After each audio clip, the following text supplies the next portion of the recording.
TMI입니다. 요즘 유넥스트에서 장송의 프리랜, 소소노 프리랜이라는 애니메이션이 시작되었는데요. 만화로 봤을 때 그림도 이쁘고 잔잔한 느낌이면서도 참신한 소재가 너무 좋았습니다. 그런데 그게 드디어 애니화가 되었더라고요. 요아소비가 주제가를 부르고 유명한 성우가 참여하는 등 밀어주고 있는 작품인 듯합니다. 스토리는 용사가 마왕을 토벌해서 평화가 찾아온 때부터 이야기가 시작되는데, 너무 오래 사는 엘프인 프리렌의 시각에서 보는 인간이란 주제도 참신했지만, 작가가 엘프가 아닐까 할 정도로 엘프의 시각에서의 인간을 정말 잘 묘사한 것이 좋았습니다.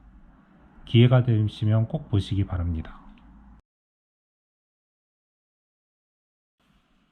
많은 천재라 불리는 사람들을 봐왔는데요. 천재는 두 가지가 있다고 봅니다.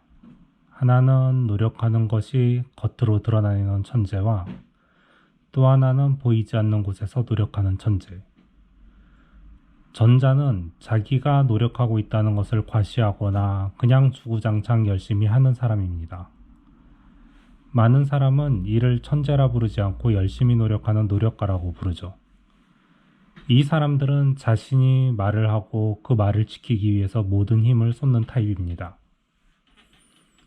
후자는 자기는 천재라는 것을 뽐내기 위해서 보이지 않는 곳에서 주구장창 노력하는 카레카노의 유키노 같은 사람이거나, 그냥 자기가 하는 것이 좋아서 사람들 시선을 신경을 안 쓰고 하는데 노력하는 모습을 사람들이 알아주지 않는 경우일 겁니다. 이러한 경우 노력하는 게 안 보이니 많은 사람들이 노력도 안 하고 달성하는 천재라고 생각하겠지요.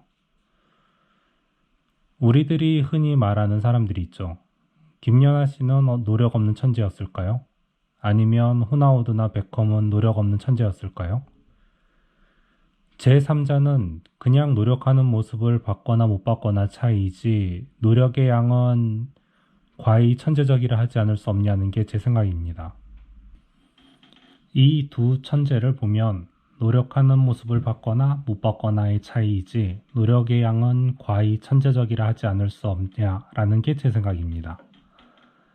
결론을 말하자면 어느 누구도 소위 천재라는 사람만큼 노력했다면 최소한 천재라 불리지 않았을까 하고 생각하는데요. 즉, 천재의 발현은 그 사람이 엄청나게 노력한 결과 일반인의 노력을 아득하게 초월했을 때 나타나기 때문에 뒤늦게 천재라고 칭송받는 사람들도 나오게 되는 것이지요. 그리고 노력하면 천재가 될 수 있다고 말하지만 노력만 한다고 천재가 되는 것이 아니라는 얘기를 하고 싶네요. 천재가 되기 위해 가장 중요한 것은 자신을 잘 아는 것이라고 생각합니다. 즉, 천재만큼의 노력은 기본이고요. 자신에게 맞는 효율적인 노력을 하는 사람들은 일반인이 동일하게 노력한 것보다 많은 차이를 낼 수가 있지요. 테넥스 개발자라는 것도 비슷한 얘기가 아닐까 합니다. 예를 들어 잘 나가는 피아니스트는 절대음감이 있다고 합니다. 이 절대음감은 타고나는 것이 아니라 훈련과 지각 능력의 차이라고 생각합니다.